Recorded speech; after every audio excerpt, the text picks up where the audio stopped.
Good evening అండి.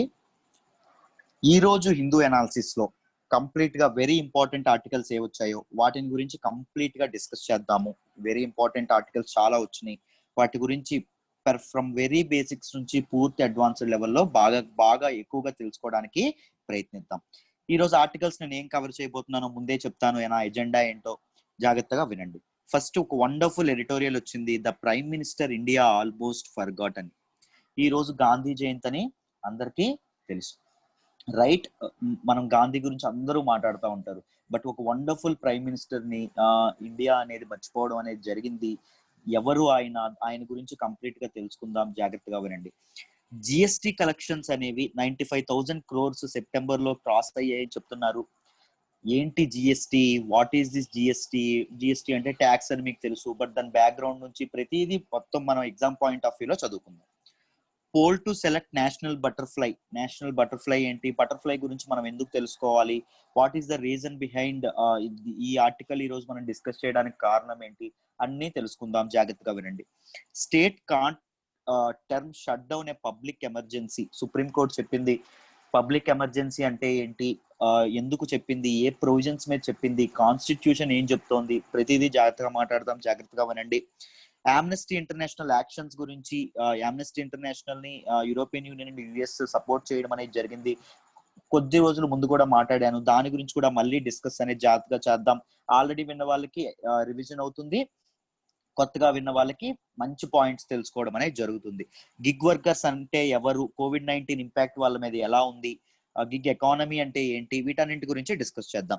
ఆస్ట్రేలియాను మలాబర్ drills లో join చేయాలని ఇండియా అనుకుంటుందా లేదా, అసలు మలాబర్ డ్రిల్స్ అంటే ఏంటి, మధ్యలో ఆస్ట్రేలియా ఏంటి, వీటన్నింటి గురించి కూడా మాట్లాడదాం. ఫేక్ నోట్స్ అనేవి 2000 నోట్స్ ఫేక్ నోట్స్ అనేవి గవర్నమెంట్ సక్సెస్ఫుల్ గా తగ్గించగలిగింది సర్క్యులేషన్ అని చెప్పి ఎన్సీఆర్బి రిపోర్ట్ ఇచ్చింది. ఎన్సీఆర్బి అంటే ఏంటి, ఫేక్ నోట్స్ వల్ల నష్టం ఏమొస్తుంది, అసలు ఏంటి, ఏం జరుగుతుంది కదా అని ప్రతిదీ ఫ్రమ్ వెరీ బేసిక్స్ డిస్కస్ చేద్దాము, జాగ్రత్తగా వినండి అమ్మా. First very important Hindu paper లో మొదట పేజీలో మీరు గమనిస్తే, ఈ పేపర్ లో అయితే ఇలా వచ్చింది, my life is my message, Mahatma Gandhi. Gandhi Jayanti ఈ రోజు అక్టోబర్ 2. నేను కరెంట్ అఫైర్స్ తో పాటు హిస్టరీ కూడా చెప్తానమ్మా. హిస్టరీ కూడా నేను చెప్పడం అనేది జరుగుతుంది. నాకు బాగా పర్సనల్ గా చాలా ఇష్టమైన లీడర్ ఎవరు అంటే మహాత్మా గాంధీ. మహాత్మా గాంధీ మీ అందరికీ తెలుసు, మనం జాతి పిత అని చెప్తాం, రైట్? మన రోడ్ల పేర్లు గాంధీ, మన కాలేజీల పేర్లు గాంధీ, మన మన తాలూకా నోట్ల పైన, కరెన్సీ నోట్ల పైన గాంధీ, ప్రతి దగ్గర గాంధీ. ఎందుకు గాంధీని జాతి పిత అని ఎందుకంటారు, రైట్? మనకు స్వాతంత్రం తీసుకురావడానికే, మన బానిస సంఖ్యలు తెంచడానికే పుట్టినటువంటి యుగ పురుషుడు ఎవరమ్మా అంటే గాంధీ, రైట్? ఇలాంటి గొప్ప లీడర్స్ నుంచి మీరు వాళ్ళ తాలూకా ఫిలాసఫీస్ గురించి, వాళ్ళ ఎఫర్ట్స్ గురించి మీరు కన్ఫామ్ గా తెలుసుకోవాలి. మోడర్న్ హిస్టరీ నేనే డిస్కస్ చేస్తాను. మోడర్న్ హిస్టరీ కోర్స్ కావాలంటే నేను తర్వాత చెప్తాను, దాని గురించి చూడండి. అయితే మనకి తూర్పున బంగాళాఖాతం, ఈస్ట్ బే ఆఫ్ బెంగాల్ నుంచి వెస్ట్ అరేబియా సముద్రం వరకు, ఉత్తరాన హిమాలయాల నుంచి, నార్త్ హిమాలయాల నుంచి సౌత్ మనకి కన్యాకుమారి వరకు, ఎడ్జ్ వరకు శాంతి మారుతాలని ఇది చేసింది ఎవరు అంటే, నాన్ వైలెన్స్ అనేది చెప్పింది, పీస్ అనేది చెప్పింది ఎవరు అంటే, శాంతి అనే గాలులు ఏవైతే ఉంటాయో వాటిని ప్రవాహం లాగా గంగా నది నీటిలోని, యమునలోని, కావేరిలోని, గోదావరిలోని, కృష్ణాలోని పెట్టింది ఎవరు అంటే, మనకి ఇప్పుడు ఇంత పీస్ఫుల్ గా లైఫ్ ఉంది అంటే దానికి కారణం ఎవరు అంటే మహాత్మా గాంధీ అమ్మ, రైట్? మహాత్మా గాంధీని మనం ఎప్పుడు తలుచుకుంటూ ఉండే, అందుకే మహాత్మా గాంధీని జాతిపిత అని అనడం అనేది జరిగింది, రైట్? ఆ టైంలో ప్రపంచ దేశాలన్నీ ప్రపంచ యుద్ధాలని చెప్పి, వరల్డ్ వార్స్ అని చెప్పి, ఒకరి మీద ఒకరు ఆధిపత్యం కోసం, ఇంపీరియలిస్టిక్ మైండ్ సెట్ తో, సామ్రాజ్యవాదం కోసం, ఆక్రమణల కోసం, బానిసత్వం కోసం, రైట్? ఒకరి సోర్సెస్, ఒకరి కంట్రీలో ఉన్నటువంటి రిసోర్సెస్ ఇంకొక కంట్రీకి పారదోలడానికి, కొలోనియల్ సిస్టమ్స్ ని ఎస్టాబ్లిష్ చేయడానికి చాలా చాలా ట్రై చేయడం అనేది జరిగింది. ఆ టైంలో ప్రపంచానికి శాంతిని పరిచయం చేసింది ఎవరు అంటే మహాత్మా గాంధీ. అందుకే మహాత్మా గాంధీ మన ఇండియన్సే కాదండి, ప్రపంచంలో ఎవ్వరు ఎక్కడికి వెళ్ళినా మహాత్మా గాంధీ ఎవరంటే చెప్తారు. అంత ప్రపంచ యొక్క స్థితిగతులపైనే ఒక ముద్ర వేసింది ఎవరు అంటే మహాత్మా గాంధీ. అందరి గురించి బాగా తెలుసుకుందాం, రైట్? ఇది నాకు ఎందుకో చెప్పాలనిపించింది స్టార్టింగ్ లో, అందుకే చెప్పాను. Let's move to the first article of today's session. The prime minister India almost forgot. ఎవరండి ఆ ప్రైమ్ మినిస్టర్? అసలు ఎందుకు ఇండియా అనేది మొత్తం మర్చిపోయిందని చెప్తున్నారు ఇక్కడ ఆధర్. ఏంటి అని చెప్తున్నాము. ఈయన రాకేష్ అంకిత్ గారు ఇది రాయడం జరిగింది. హీజ్ యూకే లోని ఈయన ఒక హిస్టరీ లెక్చరర్ అంట. డీటెయిల్డ్ గా రాశారు. చాలా అద్భుతమైన ఆర్టికల్, నా మనసుకు బాగా టచ్ అయింది. బాగా వినండి, చెప్తాను క్లియర్ గా. ఆ ప్రైమ్ మినిస్టర్ ఎవరు అంటే లాల్ బహదూర్ శాస్త్రి. ఎవరండి ఆ ప్రైమ్ మినిస్టర్ అంటే? లాల్ బహదూర్ శాస్త్రి. ఇతని పొలిటికల్ లైఫ్ అనేది చాలా చాలా లెసన్స్ అనేది ఇస్తుంది అని చెప్తున్నారు. రైట్, ప్రజలు అనే వాళ్ళు ఇతని సడన్ డిమైజ్ వల్ల, సడన్ గా ఈయన మరణించడం వల్ల ఇతని తాలూకా హిస్టరీని, ఇతని తాలూకాని మొత్తాన్ని ఈయన మర్చిపోవడం అనేది జరిగింది అని చెప్పడం అనేది జరిగింది. అసలు ఈయన ఎవరు, ఈయన కంట్రిబ్యూషన్స్ ఏంటి, డీటెయిల్డ్ గా తెలుసుకుందాం. జాగ్రత్తగా వినండి. దీన్ని మనం ఇదొస్తే greatest influencers and people in news మనం జిఎస్ పేపర్ 4 లో చదువుకుంటామండి. ఓకేనా? సిలబస్ పాయింట్ ఆఫ్ వ్యూలో జిఎస్ పేపర్ 4 లో మనం చదువుకోవడం అనేది జరుగుతుంది. రైట్, జాగ్రత్తగా వినండి అమ్మా, క్లియర్ గా అర్థమైపోతుంది. అయితే మనం అక్టోబర్ 2 మనకు అందరికీ తెలుసు, అక్టోబర్ 2 మనం దేన్ని జరుపుకుంటాం? గాంధీ జయంతిని జరుపుకుంటాం. రైట్, ఈ రోజే మనం ఒక అన్సంగ్ హీరోని కూడా, ఇన్సంగ్ హీరో బర్త్డేని కూడా సెలబ్రేట్ చేసుకుంటామండి. ఆయన ఎవరు అంటే లాల్ బహదూర్ శాస్త్రి గారు. లాల్ బహదూర్ శాస్త్రి గారు. ఓకేనా? ఈయన ఒక great freedom fighter, great statesmen and మన ఇండియాకి సెకండ్ ప్రైమ్ మినిస్టర్ అండి. 2వ ప్రధానమంత్రిగా కూడా పనిచేశారు. మొదట జవహర్లాల్ నెహ్రూ తర్వాత పనిచేసింది ఎవరు అంటే Lal Bahadur Shastri. The wonderful slogan Jai Jawan జై కిసాన్ అనే స్లోగాన్ ఎవరిచ్చారు అంటే లాల్ బహదూర్ శాస్త్రి. మీకు తెలుసు, hail the soldier, hail the farmer అని చెప్పి జై జవాన్ జై జై జై కిసాన్ స్లోగాన్ కూడా ఇచ్చింది ఈయనే. రైట్, ఇతని తాలూకా లైఫ్ ఏదైతే ఉంటుందో మన భారతదేశం మీద, మన భారత కంట్రీ యొక్క ఫిలాసఫీ మీద, కంట్రీ యొక్క విలువల మీద, కంట్రీ యొక్క హిస్టరీ మీద ఒక రిమార్కబుల్ ముద్ర వేయడం అనేది జరిగింది. రిమార్కబుల్ మార్క్ వేయడం అనేది జరిగింది. బట్ ఇంత గ్రేట్, ఇంత బాగా చెప్తున్నారు sir, but he's very humble అండి. He's very humble, he's very soft spoken, very హ్యూమిలిటీతో ఈయన ఎప్పుడు ఉండేవాళ్ళు. రైట్, ఎప్పుడు హానెస్ట్ గా ఉండేటటువంటి పర్సన్. ఎంత హానెస్ట్ అంటే ఈయన ఫస్ట్ క్యాబినెట్ లో ఇండిపెండెంట్ ఇండియా, మన India colonial system, right, first British under నుంచి ఇండిపెండెన్స్ ఎప్పుడైతే వచ్చిందో, కొలోనియల్ సిస్టమ్ దాటి ఎప్పుడైతే ఇండియా ఇండిపెండెంట్ అయిందో, ఇండిపెండెంట్ ఇండియా యొక్క క్యాబినెట్ లో ఈయన ఇంపార్టెంట్ రోల్స్ ప్లే చేయడం జరిగింది. ఏంటండి అవంటే, హోమ్ మినిస్ట్రీ హోమ్ మినిస్టర్ గా ఇదవ్వడం అనేది జరిగింది, మినిస్ట్రీ ఆఫ్ హోమ్ అఫైర్స్ గా ఇదవ్వడం అనేది జరిగింది, రైల్వే మినిస్టర్ గా కూడా పనిచేయడం జరిగింది. ఈయన ఎంత హానెస్ట్ అంటే లిటరల్లీ 2 యాక్సిడెంట్స్, రైల్వే యాక్సిడెంట్స్ అనేవి, ఒకటి ఆంధ్రప్రదేశ్ లోనే జరిగింది. అందులో యాక్సిడెంట్స్ అనేవి జరిగితే ఆ యాక్సిడెంట్స్ కి నేను బాధ్యత వహిస్తాను అని చెప్పి ఫస్ట్, ఎంత గౌరవం అండి. మొదటి ఇండిపెండెంట్ స్వతంత్ర భారతదేశానికి క్యాబినెట్ లో మినిస్టర్ గా పనిచేయడం అనేది, కేంద్ర మంత్రిగా పనిచేయడం అనేది, వాటి నుంచి రాజీనామా చేయడం అనేది జరిగింది. అంత హానెస్ట్ పర్సన్ అంట ఈయన. జవహర్లాల్ నెహ్రూ గారు ఎప్పుడైతే చనిపోయారో, చనిపోయిన వెంటనే ఈయన దేనికి వచ్చారంటే, ఈయన పవర్ లోకి వచ్చారు. ఎప్పుడు అంటే 1964 లో రావడం అనేది జరిగింది పవర్ లోకి. రైట్, ఈయన పిఎం అవ్వడం అనేది, ప్రధానమంత్రి అవ్వడం అనేది జరిగింది, ప్రైమ్ మినిస్టర్ అవ్వడం అనేది జరిగింది. రైట్, ఫస్ట్ క్యాబినెట్ లో కూడా ఈయన కీ రోల్స్ ప్లే చేయడం అనేది జరిగింది. అయితే ఈయన ఇలా అధికారంలోకి వచ్చాడు. ఈయన చుట్టుముట్టే ఏంటంటే ఫుల్ ఆఫ్ ఛాలెంజెస్ అండి, మొత్తం ఛాలెంజెస్. ఈయన అధికారంలోకి రాకముందే 1962లో ఏమైందంటే, తమిళనాడులో అన్నయ్య దొర ఎవరైతే ఉన్నారో లీడర్, ఆయన ఏం చేశారు, ఒక పొలిటికల్ పార్టీ లీడర్, ఆయన ఏం చేశారంటే, మాకు సెపరేట్ గా తమిళ దేశం కావాలని చెప్పి రియట్స్ బయలుదేరి అల్లరు జరగడం అనేది జరిగింది. రాజ్యసభలో డిమాండ్ చేయడం అనేది జరిగింది. తమిళందరూ వాళ్ళ లాంగ్వేజ్ ప్రొటెక్షన్ కోసం, లాంగ్వేజ్ కోసం ఇదవ్వడం అనేది జరుగుతుంది. రైట్, దాంతో పాటు శ్రీలంకలో ఇదవుతుంది, తమిళకి డిస్క్రిమినేషన్ అనేది జరుగుతుంది. శ్రీలంకన్ నుంచి జనాలను రక్షించండి, శ్రీలంకలో ఉన్నటువంటి తమిళను రక్షించండి అని సెంట్రల్ గవర్నమెంట్ మీద తమిళుల యొక్క ప్రెజర్ అనేది ఎక్కువైపోయింది. రైట్, తర్వాత చెప్తాను, జాగ్రత్త వినండి. చాలా వండర్ఫుల్ పర్సన్. ఈయన లైఫ్ బయోగ్రఫీ అనేది చాలా వండర్ఫుల్ గా ఉంటుంది, జాగ్రత్తగా వినండి. ఓకేనా? ఈయన అధికారంలోకి ఎప్పుడు వచ్చారండి? 1964లో వచ్చారు. ఈయన అధికారంలోకి రాగానే ఈయన చాలా ఛాలెంజెస్ అనేవి అటాక్ చేయడం అనేది జరిగిందండి. మొదటి అటాక్ ఏంటంటే 1964లో 5లో వచ్చినటువంటి ఇండో పాక్ వార్. అప్పుడప్పుడే ఇండియా చైనా వార్, 1962లో జరిగినటువంటి వార్ నుంచి ఇండియా కోలుకుంటుంది. మళ్ళీ ఇండియా అండ్ పాకిస్తాన్ వార్ అనేది మొదలైంది. ఇండియా పాకిస్తాన్ సోల్డియర్స్ అనేవాళ్ళు, ఇన్సర్జెంట్స్ అనేవాళ్ళు, మిలిటెంట్స్ అనేవాళ్ళు మన ర్యాన్ ఆఫ్ కచ్ ప్రాంతం ఏదైతే ఉంటుందో గుజరాత్ లోని, అటు నుంచి కాశ్మీర్ వైపు నుంచి ఇండియన్ టెరిటోరీస్ కి బలవంతంగా రావడం, చొచ్చుకు రావడం అనేది జరిగింది. అప్పుడు ఇండియా పాకిస్తాన్ వార్ అనేది కూడా రావడం అనేది జరిగింది. దాంతో పాటు తమిళనాడులో అల్లర్లు అనేవి జరుగుతున్నాయి.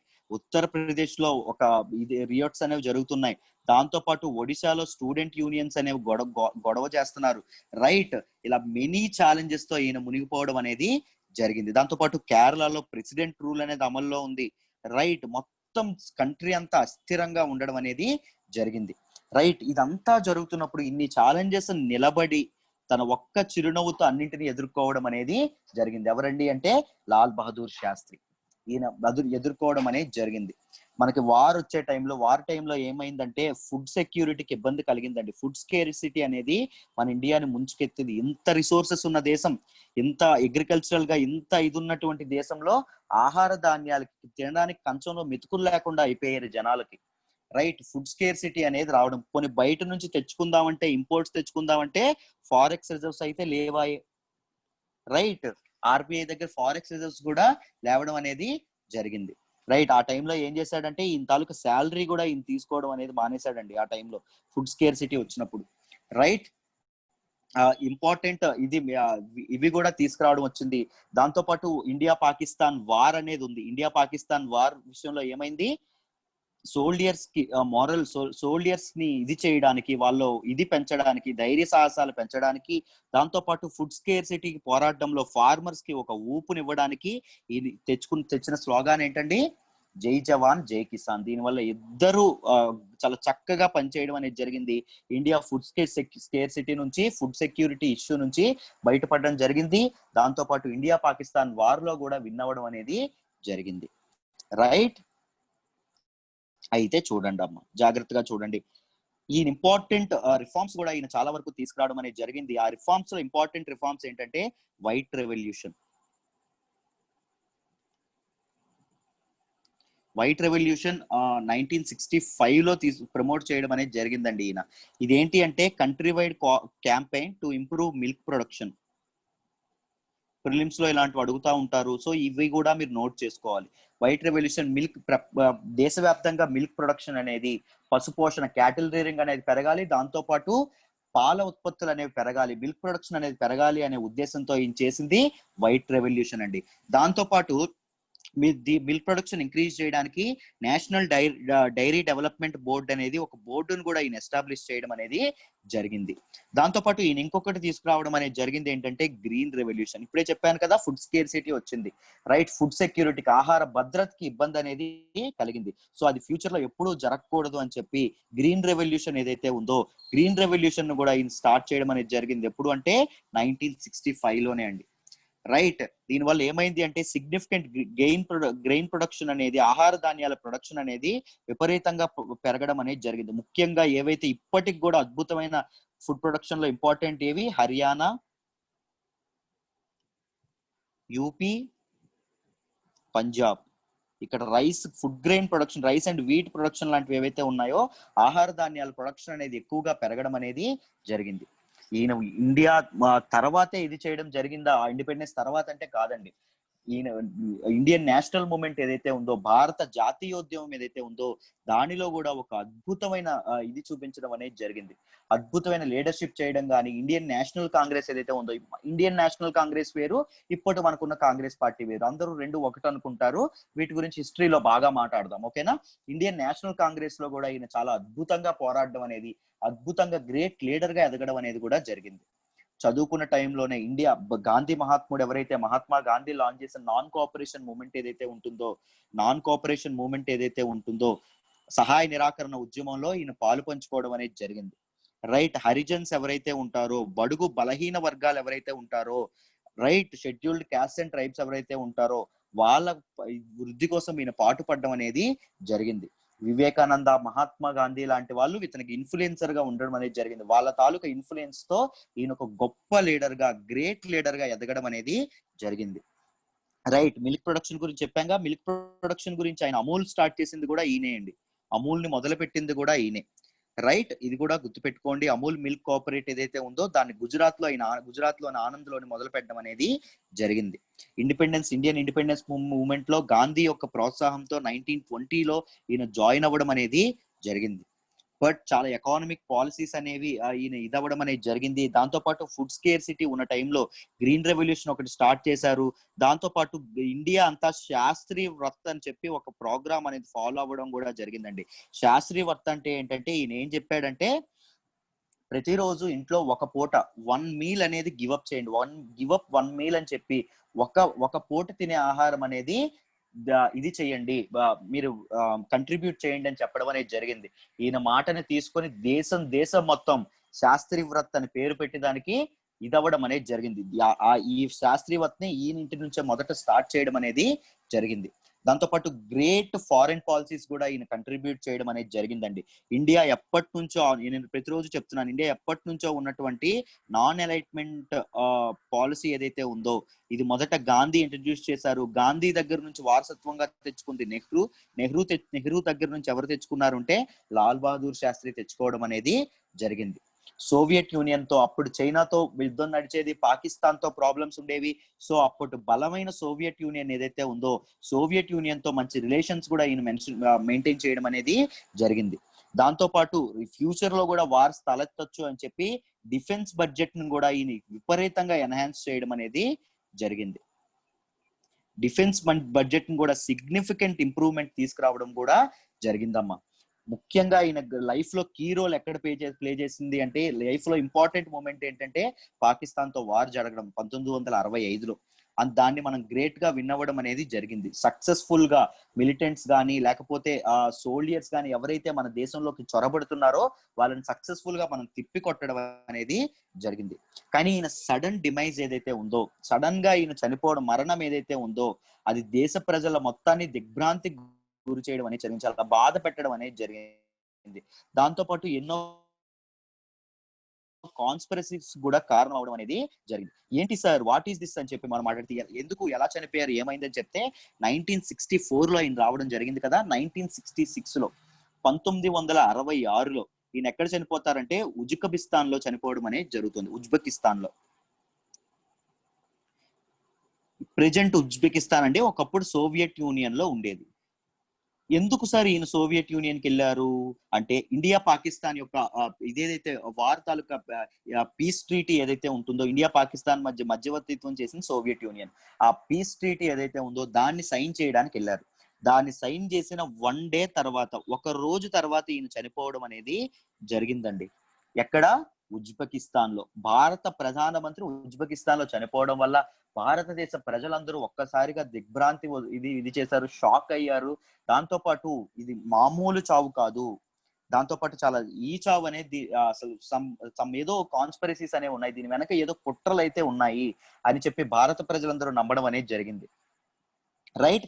ఇప్పటికీ లాల్ బహదూర్ శాస్త్రి యొక్క బాడీ ఏదైతే ఉందో బాడీని పోస్ట్ మార్టం చేశారా లేదా అనే ఎంక్వైరీ ఇప్పటికీ నడుస్తా ఉంది కోర్టులో.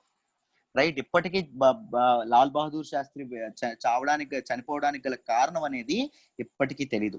ఈయన గుర్తుగా ఢిల్లీలోని విజయ్ ఘాట్ మెమోరియల్ ఏదైతే ఉందో దానిని గవర్నమెంట్ ఆఫ్ ఇండియా ఎస్టాబ్లిష్ చేయడం అనేది జరిగిందండి. విజయ్ ఘాట్ మెమోరియల్ అనే స్తంభం ఏదైతే ఉందో దాన్ని ఇది చేయడం అనేది జరిగింది. దాంతో పాటు ఈయన చనిపోయిన తర్వాత భారత రత్న కూడా ఇండియన్ గవర్నమెంట్ ఇవ్వడం అనేది జరిగింది. భారత రత్న గ్రహీతగా కూడా లాల్ బహదూర్ శాస్త్రి గారు ఉన్నారు. రైట్. శ్రీలంకన్స్ ఎవరైతే ఉన్నారో శ్రీలంకన్స్ నుంచి కూడా ఇదవ్వడం అనేది జరిగింది. శ్రీలంకలో ఉన్నటువంటి తమిళులు ఎవరైతే ఉన్నారో తమిళులను రీపాట్రియేట్ చేయడానికి, రీపాట్రియేట్ అంటే అక్కడ ఉన్నటువంటి తమిళులను మళ్ళీ మన తమిళనాడుకు తీసుకురావడానికి, లేకపోతే కొంతమంది తమిళులకి సిటిజన్షిప్, శ్రీలంకన్ సిటిజన్షిప్ ఇవ్వడానికి రైట్ ఈయన చాలా చాలా కృషి చేయడం అనేది జరిగింది. చాలా చాలా ఇది చేయడం అనేది జరిగింది. మొత్తానికి ప్రజల నుంచే పుట్టడం జరిగింది, ప్రజలతోనే బతకడం జరిగింది, చివరికి ప్రజల కోసమే పాటుపడడం జరిగింది. లాస్ట్ కి ఒక సడన్ గా ఈయన చనిపోవడం, కన్నుమూయడం అనేది జరిగిందండి. దానివల్ల ఆల్మోస్ట్ ఇండియా మొత్తం ఈయన గురించి మాట్లాడుకోవడం అనేది, ఇండియా ప్రెజెంట్ జనరేషన్స్ కి పూర్తిగా ఈయన పేరే తెలియని దౌర్భాగ్యమైన పరిస్థితి, దారుణమైన పరిస్థితి అనేది ఇప్పుడు వచ్చిందని చెప్పి మనం మాట్లాడుకోవచ్చమ్మా. రైట్. ఇన్ని ఛాలెంజెస్ ని తను రూలింగ్ లో ఉన్నటువంటి 2 సంవత్సరాల్లో ఎన్నో ఛాలెంజెస్ ని అధిగమించారు, ఎన్నో ఇంపార్టెంట్ రిఫార్మ్స్ అనేవి తీసుకొచ్చారు. ఆ రిఫార్మ్స్ ని ఇప్పటికీ మన ఇండియన్ గవర్నమెంట్ ఫాలో అవుతా ఉంది. Is really a great statesmen. Right. Is ఈ కన్క్లూజన్ దానిలో ఒక అద్భుతమైన స్టేట్మెంట్స్ రాశారండి. Right. Most of his time అతని జీవితంలో చాలా సార్లు లాగా he rose humbly from the provinces in national politics అండి. నేషనల్ పాలిటిక్స్ లో ఒక చిన్న రాష్ట్రం, ఒక చిన్న ప్రావిన్సెస్ నుంచి ఈయన రావడం అనేది, నేషనల్ పాలిటిక్స్ లోకి రావడం అనేది జరిగింది. ఆయన నమ్మిన దాన్ని, ఆయన నమ్మకాల్ని, ప్రజల పైన ఉన్నట్టు ఆయన నమ్మకాల్ని, రాజ్యాంగం పైన ఉన్నటువంటి ఆయన నమ్మకాన్ని, రైట్ విలువల పైన, వాల్యూస్ పైన ఉన్నటువంటి ఆయన నమ్మకాన్ని ఆయన చెక్కు చెదరకుండా ముందుకు తీసుకురావడం అనేది జరిగింది. హానెస్ట్ గా ముందుకెళ్ళడం అనేది జరిగింది. హానెస్ట్ గా బతకడం అనేది జరిగింది. Is really a great great great inspiration for the aspirants who are preparing for UPSC అండి. ఎన్ని ఛాలెంజెస్ వచ్చినా తొనకకుండా ఉన్నారు చూసారా, అది ఒక్కటి చాలు మిమ్మల్ని డ్రైవ్ చేయడానికి. మనం కూడా యూపీఎస్సీ ప్రిపరేషన్ లో మనకి చాలా అడ్డంకులు ఎదురవుతాయి, చాలా చాలా ఇబ్బందులు ఎదురవుతాయి. ప్రోక్రాస్టినేషన్ అనేది ఎదురవుతుంది, లేజినెస్ వస్తుంది, రైట్, చాలా చాలా ఇబ్బందులు ఎదురవుతాయి. ఎన్ని ఇబ్బందులు ఎదురైనా యూపీఎస్సీ క్రాక్ చేసినప్పుడే ఆ ఇది ఉంటుంది, రైట్. సో ఇలాంటి ఇన్స్పిరేషన్ అనేది మనం తీసుకోవచ్చు. ఐ హోప్ ఈ మనకి మీకు ఈ ఈ ఎడిటోరియల్ డీటెయిల్ గా అర్థమైంది అనుకుంటున్నాను. Let's move to the next article అమ్మా. ఇది చూడండి డీటెయిల్డ్ గా. GST collections cross 95,000 crores in September. దీనిని మనం గ్రోత్ అండ్ డెవలప్మెంట్ లో మాట్లాడుకుంటాం, జిఎస్ పేపర్ 3 లో మాట్లాడుకుంటాం, రైట్, ఎకానమీకి సంబంధించింది. అయితే చూడండి, జిఎస్టీ కలెక్షన్స్ అనమాట 95,000 కోట్లు దాటాయి అని చెప్పడం అనేది జరిగింది. ఫస్ట్ జిఎస్టీ అంటే ఏంటి?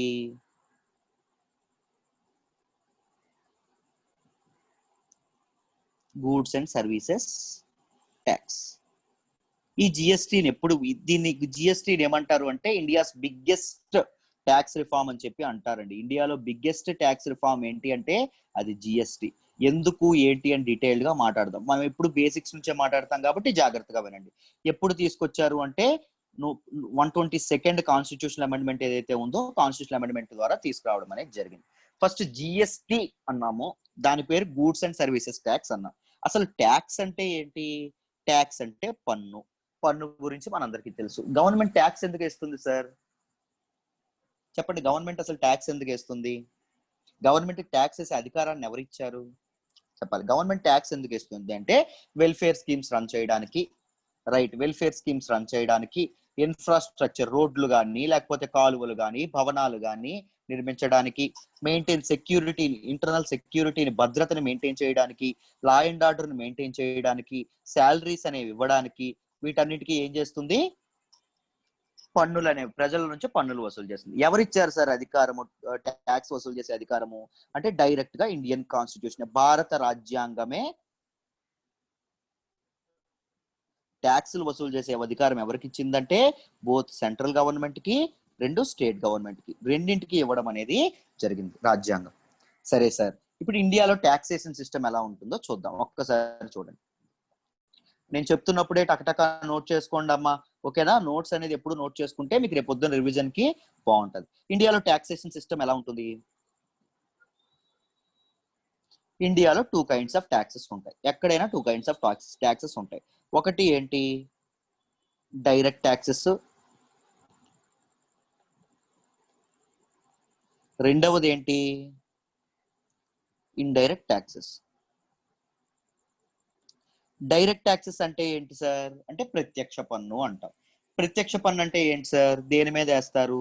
మన ప్రాపర్టీస్ మీద కానీ, ఇన్కమ్ మీద కానీ, లేకపోతే మన అసెట్స్, మన ఆస్తుల మీద కానీ వేసే పన్ను ఏదైతే ఉంటుందో దాన్ని డైరెక్ట్ ట్యాక్సెస్ అంటాం.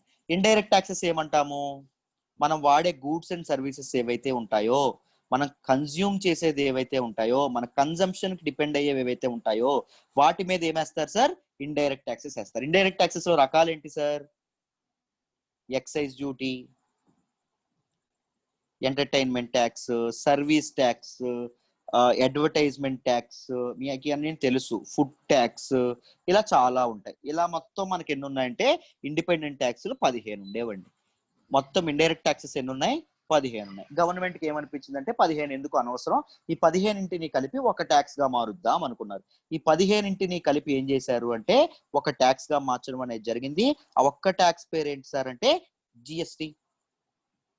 గూడ్స్ అండ్ సర్వీసెస్ మీద వేసినటువంటి ట్యాక్స్లు ఏవైతే ఉన్నాయో 15 ట్యాక్స్లని, వాటన్నింటినీ కలిపి ఒక్క ట్యాక్స్ గా, సింగిల్ ట్యాక్స్ గా మార్చడం జరిగింది. దానిని ఏమంటాము? జిఎస్టి అనడం అనేది జరుగుతుంది. Right, clear.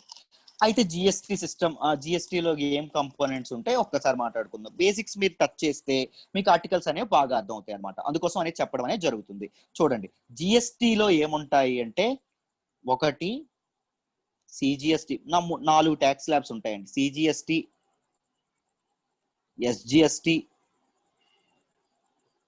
ఐజిఎస్టి, వేరేది ఏంటంటే సెస్. సెస్ అంటే ఎడిషనల్ ట్యాక్స్. ఈ ట్యాక్స్ల మీద వేసేది ఏంటి అంటే ఆ ట్యాక్స్, రైట్. సిజిఎస్టి అంటే centre tax, central GST. SG అంటే స్టేట్ జిఎస్టి. ఐజిఎస్టి అంటే ఇంటిగ్రేటెడ్ జిఎస్టి. ఏంటి సార్ వీటి మీనింగ్, ఎలా వేస్తుంది పన్ను అనుకుందాం. అంటే ఏంటో చెప్తాను చూడండి. ఇప్పుడు విత్ ఇన్ స్టేట్ ఉంది, నేనున్నానండి, నేను ఆంధ్రప్రదేశ్ కు సంబంధించినటువంటి వాడిని. నేను ఒక బట్టల వ్యాపారం అనుకోండి. నేను అమ్మే షర్ట్లు ఏవైతే ఉంటాయో అవి నా స్టేట్ లోనే అమ్ముతున్నాను. నా స్టేట్ లో అమ్మినప్పుడు నాకేం పడుతుంది అంటే సిజిఎస్టి పడుతుంది, ఎస్జిఎస్టి పడుతుంది. నా రాష్ట్రంలో నేను అమ్ముకుంటే సిజిఎస్టి పడుతుంది, ఎస్జిఎస్టి పడుతుంది. ఒకవేళ ట్యాక్స్ 20% అన్నారు అనుకోండి, సిజిఎస్టి సెంట్రల్ గవర్నమెంట్ కి 10% వెళ్తుంది, ఎస్జిఎస్టి స్టేట్ గవర్నమెంట్ కి 10% వెళ్తుంది. ఒకవేళ అక్రాస్ ది స్టేట్స్, ఇప్పుడు నా షర్ట్లు నేను ఇప్పుడు నా షర్ట్స్ ఏవైతే ఉన్నాయో వాటిని నేను మహారాష్ట్రలో అమ్మాలనుకున్నాను అనుకోండి, అప్పుడు నాకు పడేది ఏంటి అంటే ఇంటిగ్రేటెడ్ జిఎస్టి, ఇంటిగ్రేటెడ్ ట్యాక్స్ అనేది పడుతుంది. దీనిలో వచ్చిన మొత్తాన్ని ఎవరికి వెళ్తుందంటే సెంటర్కి వెళ్ళిపోతుంది. తర్వాత సెంటర్ ఏం చేస్తుంది అంటే, కన్జ్యూమ్ అయినటువంటి ఫైనల్ పాయింట్ డెలివరీ ఎక్కడ అవుతుందో, నా ప్రొడక్ట్ డెలివరీ ఎక్కడ అవుతుందండి, మహారాష్ట్రలో అవుతుంది. మహారాష్ట్రలో అవుతున్నటువంటి స్టేట్ ఏదైతే ఫైనల్ పాయింట్ ట్యాక్స్ అంటారు దీన్ని, ఆ స్టేట్ కి కొంత జిఎస్టీని ఇవ్వడం అనేది జరుగుతుంది. దీనిలో కంట్రిబ్యూషన్, ఈ ఐజిఎస్టిలో ఆ స్టేట్ కి కొంత పోర్షన్, అంటే సగం పోర్షన్ ప్రపోర్షనేట్ గా ఇవ్వడం అనేది జరుగుతుంది. ఎవరికి అంటే రిసీవింగ్ ఎండ్ లో ఏ స్టేట్ ఉంటుందో, కన్జ్యూమర్ స్టేట్ ఏదైతే ఉంటుందో దానికి ఇవ్వడం అనేది జరుగుతుంది. Right, this is all about. అప్పుడు మరి ప్రొడ్యూస్ చేసిన స్టేట్స్ నష్టపోతాయి కదా, నష్టపోయినందుకే జిఎస్టి కంపెన్సేషన్ అనే ఒకటి వచ్చింది. దట్ ఈస్ ఎ వేరే సబ్జెక్ట్. ఇంకొకసారి కన్ఫామ్ గా ఈ వారంలోనే ఎప్పుడో ఒకసారి వస్తుంది మళ్ళీ దీని గురించి ఆర్టికల్, అప్పుడు జిఎస్టి కంపెన్సేషన్ గురించి మాట్లాడతాను. ముందు జిఎస్టి అంటే ఏమైంది కదా, సిజిఎస్టి అంటే అర్థమైంది, ఎస్జిఎస్టి అర్థమైంది, ఐజిఎస్టి అంటే అర్థమైంది. సెస్ అంటే ఏంటి సార్, ఇప్పుడు ఉన్నటువంటి ఈ ట్యాక్స్ స్లాబ్స్ ఏవైతే ఉన్నాయో వాటి మీద ఎక్స్ట్రా ఎడిషనల్ ట్యాక్స్ వేస్తారు. దేనికి అంటే లగ్జరీ గూడ్స్ ఏవైతే ఉంటాయో వాటి మీద వేస్తారు. ఇప్పుడు సిగరెట్స్ ఉంటాయి, సిగరెట్ లేకపోతే మనిషి బతకగలడు కదా, చక్కగా చాలా హాయిగా బతకగలడు. వైన్ ఉంటుంది, రైట్. ఇలాంటి లగ్జరీ ఐటమ్స్ ఏవైతే ఉంటాయో, డైమండ్స్ ఉంటాయి, కోల్ ఉంటుంది, ఇలాంటి ఐటమ్స్ మీద ఈ సెస్ అనేది వేయడం అనేది జరుగుతుంది. సెస్ అంటే ఏంటంటే that is an additional tax, right. Extra tax levied on a product, luxury goods, set అయిన లగ్జరీ గూడ్స్, మొత్తం అన్నింటి మీద ఇరు కొన్నింటి మీద. అయితే ఈ ఆర్టికల్లో ఏమంటున్నారంటే, సెప్టెంబర్ లో ఏమైందంటే జిఎస్టి కలెక్షన్, జిఎస్టి వచ్చిన కలెక్షన్ ఎంత అయింది, 95,000 కోట్లు రావడం అనేది జరిగింది అని చెప్పి చెప్తున్నారండి. 95,000 కోట్లు రావడం అనేది జరిగిందని చెప్పి చెప్తున్నారు. జిఎస్టి మొత్తం కలెక్షన్ వసూలైంది. చూడండి, ఈ ఫైనాన్షియల్ ఇయర్ లో 7 నెలలుగా ఇంత ఎక్కువగా రాలేదంట, రైట్. 95,480 కోట్లు రావడం అనేది జరిగింది జిఎస్టి రూపంలో. 7 months గా రాలేదంట, ఎందుకంటే COVID-19 వల్ల ఎకానమీ అనేది బాగా ఇదైపోవడం అనేది జరిగింది, బాగా పడిపోవడం అనేది జరిగింది. సో దాని కారణంగా కన్జంప్షన్ అనేది పడిపోయింది. కన్జంప్షన్ మీద వచ్చే ట్యాక్స్ ఏంటి, జిఎస్టి ట్యాక్స్. నేను చెప్పాను గుర్తుందా, గూడ్స్ అండ్ సర్వీసెస్ ని కన్జ్యూమ్ చేస్తే వచ్చిన ట్యాక్స్ ఏంటి, GST tax, right. Central government కి వచ్చే పన్ను ఏంటి, దాని మీద కన్జంప్షన్ మీద వేసే పన్ను ఏంటి, సెంట్రల్ గవర్నమెంట్ జిఎస్టీ పన్ను, రైట్. కన్జంప్షనే లేదు, COVID-19 వల్ల ప్రొడక్షన్ కూడా ఆగిపోయింది, మ్యానుఫ్యాక్చర్ అందరూ మూసుకొని కూర్చున్నారు. సో ఏమైంది, సెప్టెంబర్ మంత్ లో పూర్తిగా ఇండైరెక్ట్ ట్యాక్స్ అనేవి అదే జిఎస్టీ ఏదైతే ఉందో జిఎస్టీ పూర్తిగా ఇప్పటి వరకు పడిపోవడం అనేది జరిగింది. ఎకానమిక్ యాక్టివిటీ ఎప్పుడైతే పుంజుకుందో, లాక్డౌన్స్ అనేది ఎప్పుడైతే ఎత్తేయడం అనేది జరుగుతుందో, అందుకోసం అని చెప్పి కన్జంప్షన్ పెరిగింది కాబట్టి 95,000 కోట్లు పెరగడం అనేది జరిగింది అని చెప్పి చెప్తున్నారు. అంటే 95,000 కోట్లు వసూలైందని చెప్పి చెప్తున్నారు. జాన్వరిలో వచ్చిందంట ఎక్కువ మొత్తంలో 1.11 lakh crores రావడం అనేది జరిగింది. దాని తర్వాత 90,000 దాటడం అనేది ఇదే ఫస్ట్ టైం అంట. ఈ నెలలోనే, సెప్టెంబర్ లోనే ఫస్ట్ టైం అని చెప్పి చెప్తున్నారు. Right, this is all about this article అండి. మీకు జిఎస్టి అంటే బేసిక్స్ ఎక్స్ప్లెయిన్ చేయడానికి ఈ డేటా గురించి చెప్పడం అనేది జరిగింది అంతే. ఓకేనా? ఏప్రిల్ అండ్ మేలో వర్స్ట్ గా ఉందని చెప్పడం అనేది జరిగింది. ఏప్రిల్లో చూడండి, ఏప్రిల్లో జస్ట్ 32,000 కోట్లు అంటున్నారు, మేలో 62,000 కోట్లకు పుంజుకోవడం అనేది జరిగింది, మెల్లగా 95,000 కోట్లు అవ్వడం అనేది జరిగింది అని చెప్తున్నారు. Right, I hope it is clear అండి. ఇందులో చూడండి, స్టేట్ జిఎస్టి వచ్చేసి 23,131 కోట్లు, సెంట్రల్ జిఎస్టి వచ్చి ఎంత వచ్చింది, ఇంటిగ్రేటెడ్ జిఎస్టి అయితే కోర్ ఎంత వచ్చింది అని చెప్పి డీటెయిల్ ఇప్పుడు చెప్పాను కదా నేను. సిజిఎస్టి ఉంటుందని, ఎస్జిఎస్టి ఉంటుందని, వీటన్నిటి గురించి చెప్పడం అనేది జరిగింది కదా. వాటన్నిటి గురించి దాంతో పాటు సెస్ అనేది ఎంత వచ్చిందో, ఈ స్లాబ్స్ అనేవి ఎంత వసూలైనయో డిస్ట్రిబ్యూట్ చేయడం కూడా ఈ రిపోర్ట్ లో జరిగిందండి, స్టేట్మెంట్ లో జరిగింది.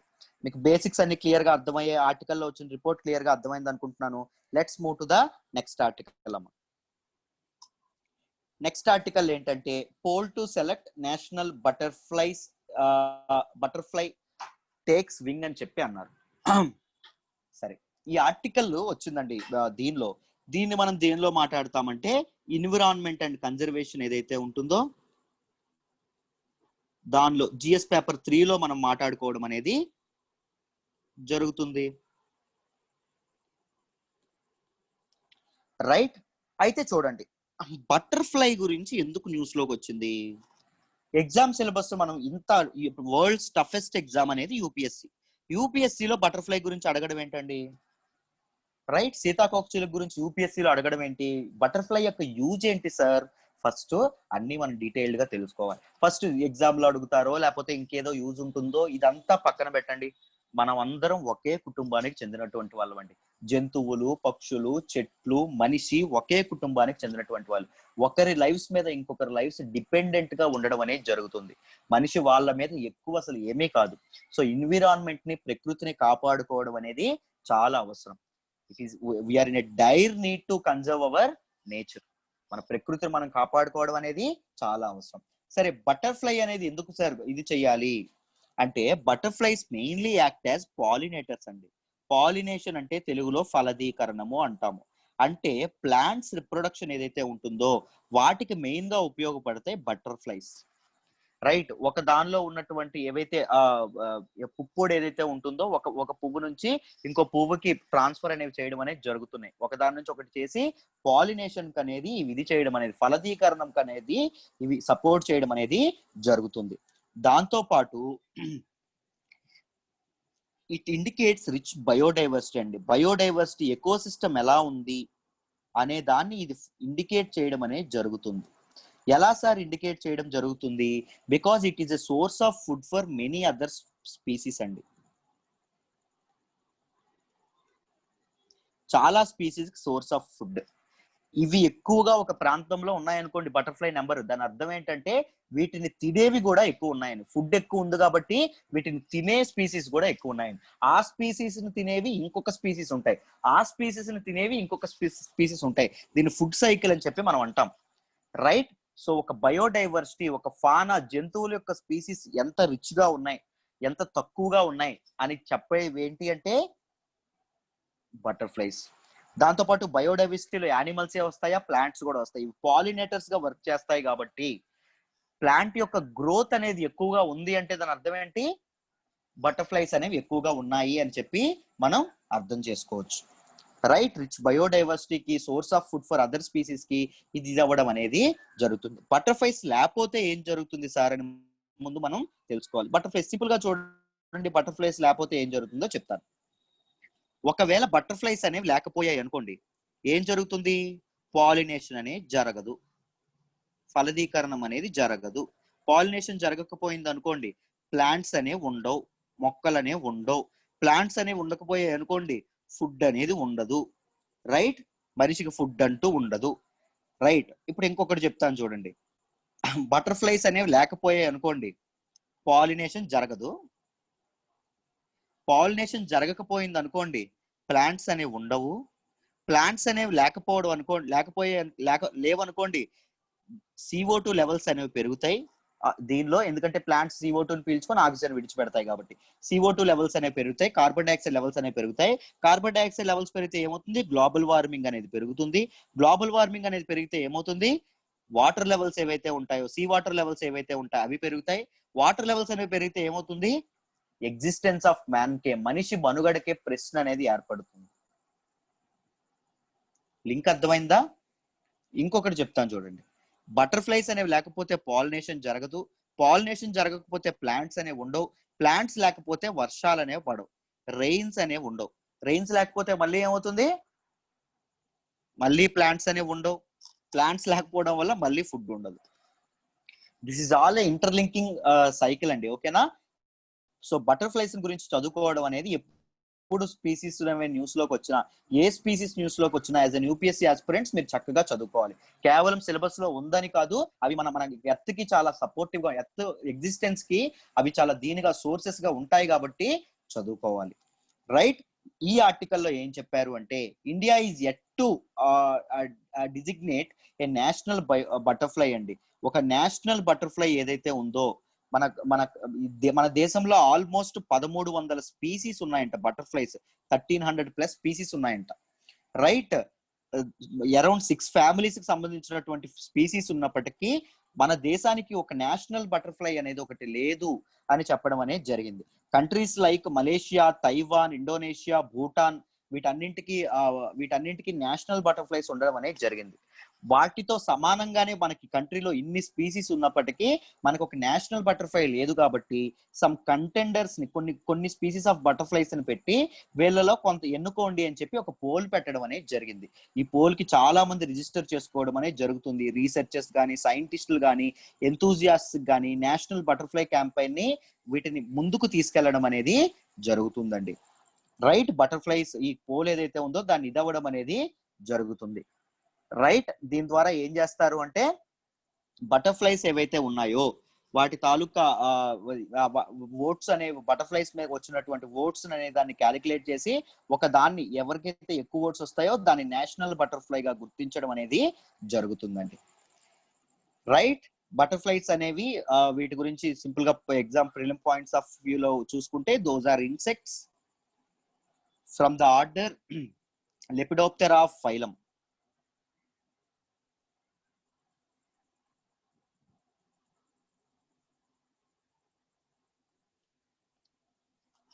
ఆ ఫైలం ఏంటి అంటే ఆర్థోపోడా.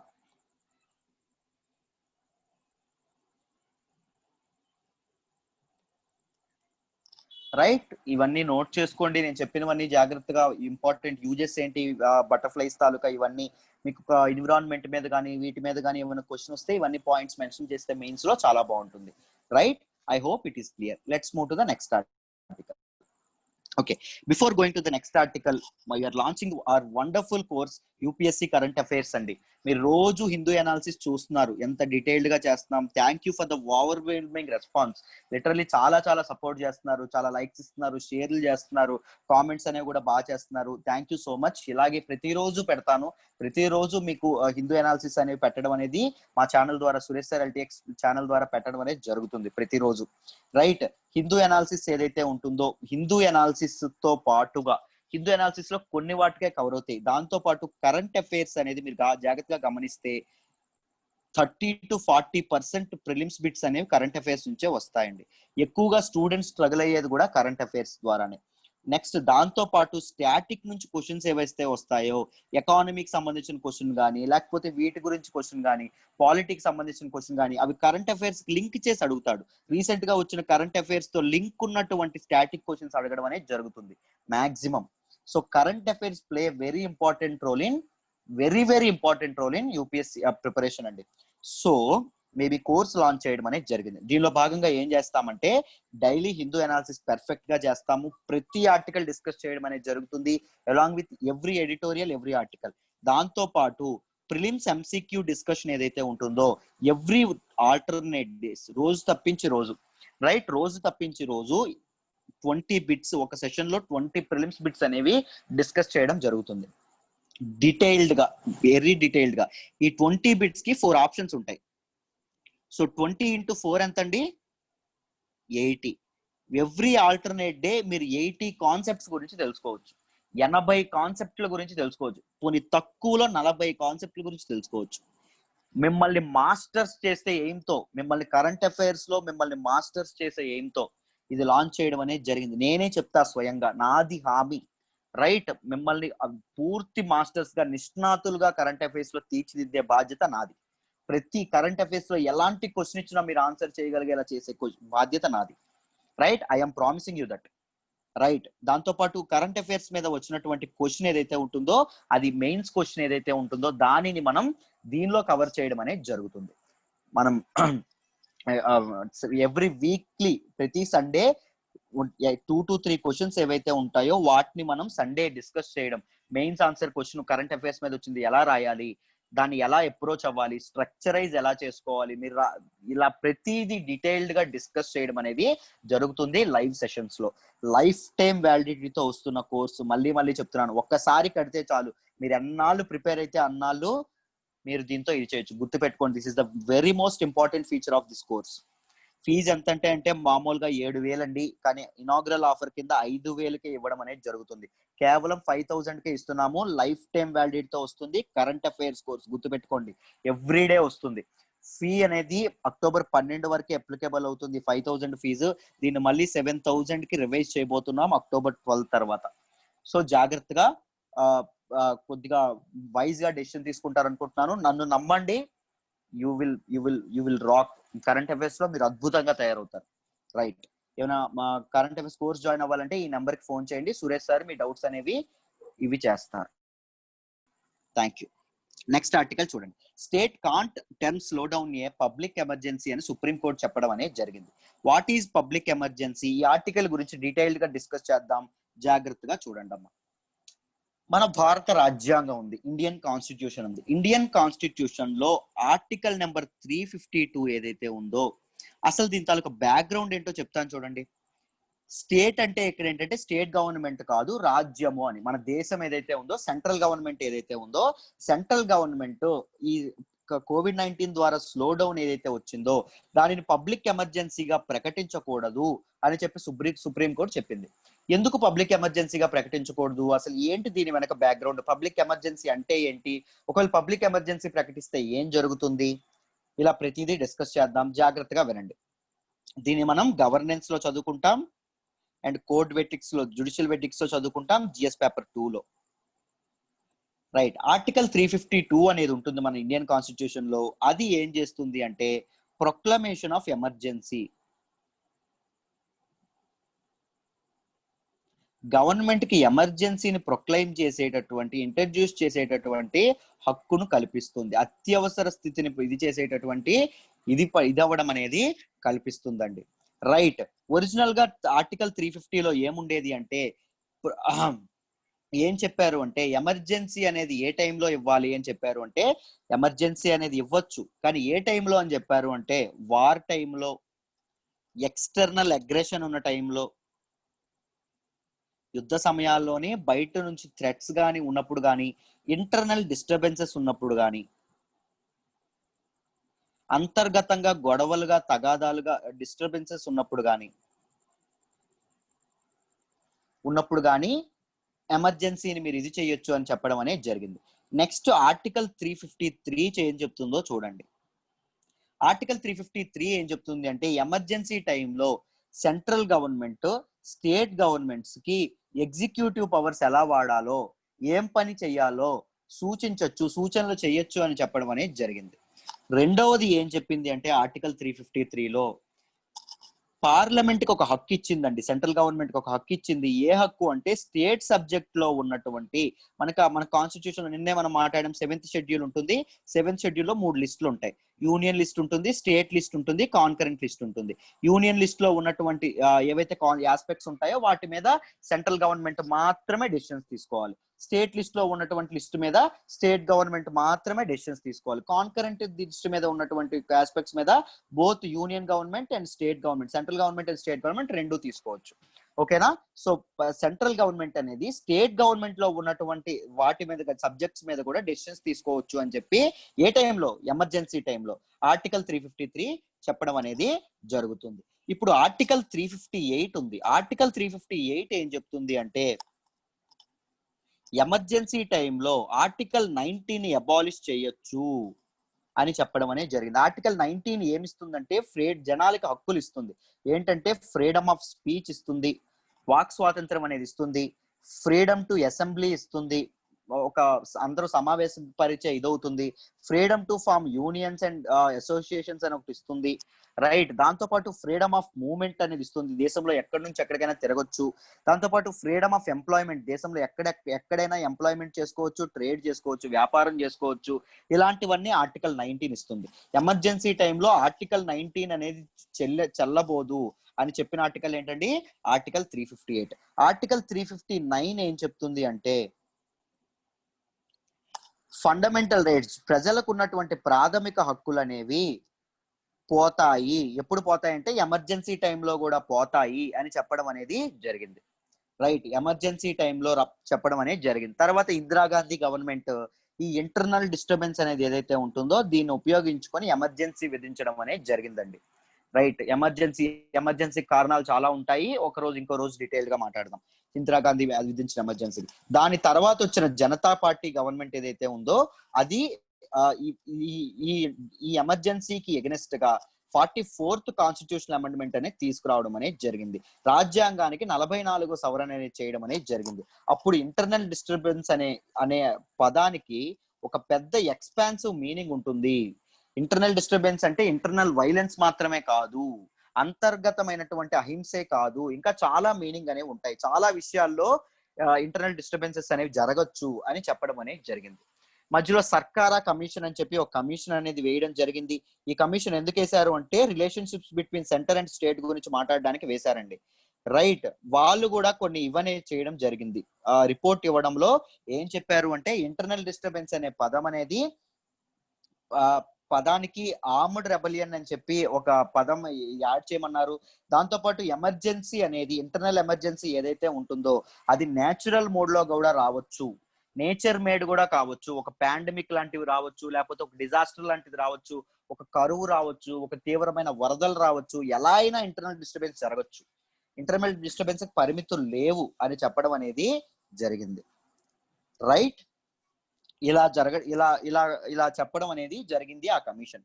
బట్ ఈరోజు సుప్రీంకోర్టు ఏం చెప్పింది అంటే చూడండి అమ్మా, సుప్రీంకోర్టు ఏం చెప్పింది అంటే పబ్లిక్ ఎమర్జెన్సీ విధించినటువంటి గ్రేవ్ సిచ్యువేషన్ లో ఇప్పుడు లేము అని చెప్పాను. చూడండి ఆర్టికల్ 360 అని ఒకటి ఉంటుంది. ఆర్టికల్ 360 ఏం చెప్తుంది అంటే ఫైనాన్షియల్ ఎమర్జెన్సీ అనేది ఒకటి చెప్తుందండి. ఈ ఫైనాన్షియల్ ఎమర్జెన్సీ విధించినప్పుడు ప్రజల హక్కులు అనేవి ఏమీ క్యాన్సిల్ అవ్వండి, ప్రజల హక్కులు అనేవి రద్దవ్వడం అనేది ఏం జరగదు. బట్ ఫైనాన్షియల్ ఎమర్జెన్సీ విధించినప్పుడు ఏమవుతుందంటే స్టేట్ గవర్నమెంట్స్ పాస్ చేసేటటువంటి మనీ బిల్స్ కి ప్రెసిడెంట్ తాలూకు అసెంట్ అనేది ఉండాలి, ప్రెసిడెంట్ తాలూకు ఆమోదం అనేది ఉండాలి, క్లియర్ చేయాల్సింది ప్రెసిడెంట్ అని చెప్పడం జరిగింది. దాంతో పాటు ఇలాంటి టైమ్స్ లో ఫైనాన్షియల్ ఎమర్జెన్సీ టైంలో స్టేట్ గవర్నమెంట్ ఎంప్లాయీస్ ఎవరైతే ఉంటారో ఎంప్లాయీస్ కానీ ఈవెన్ జడ్జెస్ తాలూకా శాలరీస్ కూడా కట్ చేసే అధికారం ఉంది అని చెప్పడం అనేది జరిగింది. రీసెంట్ గా మీకు తెలుసు చాలా స్టేట్ గవర్నమెంట్ ఎంప్లాయీస్ తాలూకా శాలరీలు అనేవి కట్ చేయడం అనేది జరిగింది COVID-19 సపోర్ట్ గా, రైట్. ఫైనాన్షియల్ ఎమర్జెన్సీ విధించినప్పుడు అది జరుగుతుంది. అయితే పబ్లిక్ ఎమర్జెన్సీ విధించినప్పుడు ఏం జరుగుతుంది అంటే పబ్లిక్ చేతిలో ఉన్నటువంటి రైట్స్ ఏవైతే ఉంటాయో, ప్రజల చేతుల్లో ఉన్న హక్కులు ఏవైతే ఉంటాయో వాటిని బలవంతంగా లాక్కోవడం అనేది జరుగుతుంది, రైట్. అయితే సుప్రీంకోర్టు ఈరోజు ఈసారి ఏం చెప్పింది అంటే ఇంటర్నల్ డిస్టర్బెన్స్ అనేది గ్రేవ్ ఎమర్జెన్సీలో ఏం లేదు, మన ఇండియాకి సెక్యూరిటీ థ్రెట్ అయితే ఏం లేదు, దాంతో పాటు వార్ లాంటివి కానీ ఎక్స్టర్నల్ అగ్రెషన్ కానీ ఇంటర్నల్ డిస్టర్బెన్స్ కానీ ఉంటేనే పబ్లిక్ ఎమర్జెన్సీ అనేది విధించాలి, లేకపోతే విధించకూడదు, ప్రజల యొక్క హక్కులు అనే వాటికి భంగపాటు కలిగించకూడదు అని సుప్రీంకోర్టు అనేది తీర్పు ఇవ్వడం అనేది జరిగిందమ్మా, రైట్. మీకు డీటెయిల్డ్ గా అర్థమైంది అనుకుంటున్నాను article. Let me move to the next article.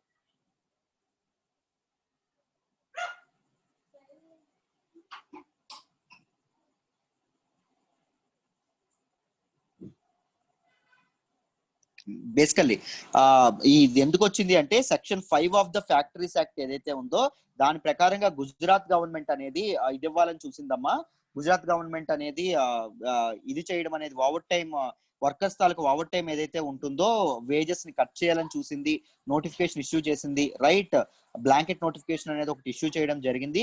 దానికోసం అని చెప్పి ఈ కేసు అనేది ఇది అవ్వడం అనేది జరిగింది. Right, I hope it is clear.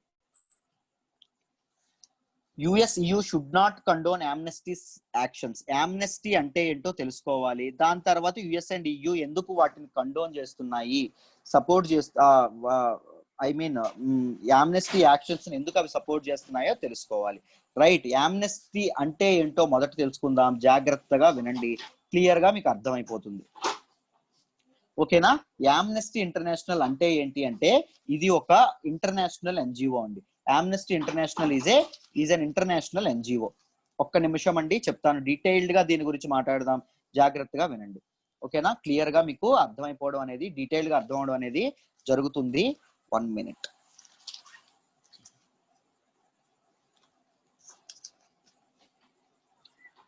Amnesty international అనేది ఒక ఇంటర్నేషనల్ ఎన్జిఓ. రైట్, ఇది ఏం చేస్తుంది అంటే హ్యూమన్ రైట్స్ జనాల తాలూకు హక్కులు ఏవైతే ఉంటాయో వాటిని కాపాడడం అనేది జరుగుతుంది. మానవ హక్కుల్ని కాపాడడం అనేది జరుగుతుంది.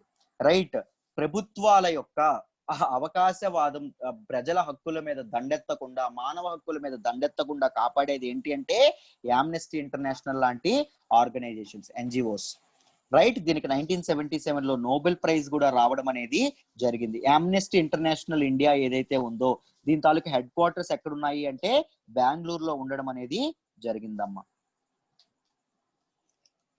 రైట్, ఇది ఏం చేస్తుంది అంటే violations by government and other entities, ప్రభుత్వాలు కానీ లేకపోతే వేరే ఏవైనా ఉంటాయి కదా చాలా ఎంటిటీస్, పబ్లిక్ వాటి కానీ, అవి ఏమైనా ప్రజల మానవ హక్కులకు భంగం కలిగిస్తే వాటి మీద తిరుగుబాటు, వాటిని పబ్లిసైజ్ చేసి వాటిని బహిర్గత పరిచేది ఏంటి అంటే యామ్నెస్టీ ఇంటర్నేషనల్ లాంటి సంస్థ. అయితే రీసెంట్ గా ఇష్యూ ఏం జరిగిందంటే, నేను ఈ ఆర్టికల్ ముందు డీటెయిల్ గా ఎక్స్ప్లెయిన్ కూడా చేశాను ఒకసారి, బట్ అదే యామ్నెస్టీ ఇంటర్నేషనల్ గురించి రీసెంట్ గా ఏమైందంటే యామ్నెస్టీ ఇంటర్నేషనల్ ఇండియాలో తన ఆపరేషన్స్ అనేవి ఆపేయడం జరిగింది.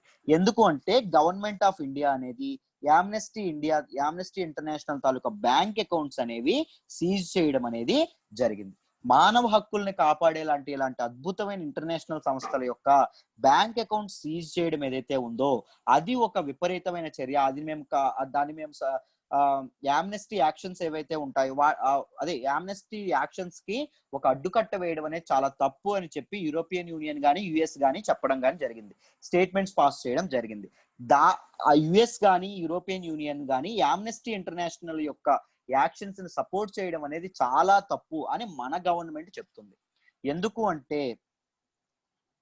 ఫారిన్ కంట్రిబ్యూషన్ రెగ్యులేషన్ యాక్ట్ ఏదైతే ఉంటుందో ఇది ఏం చేస్తుంది అంటే ఫారిన్ కంట్రిబ్యూషన్స్ వచ్చే సోర్స్, ఫారిన్ కంట్రిబ్యూషన్స్ ని తీసుకునే రిసిపియంట్, ఫారిన్ కంట్రిబ్యూషన్స్ ని స్పెండ్ చేసే తీరు, వీటిని రెగ్యులేట్ చేయడం అనేది చేస్తుంది. సో FCRA యాక్ట్ ని అతిక్రమించడం జరిగింది.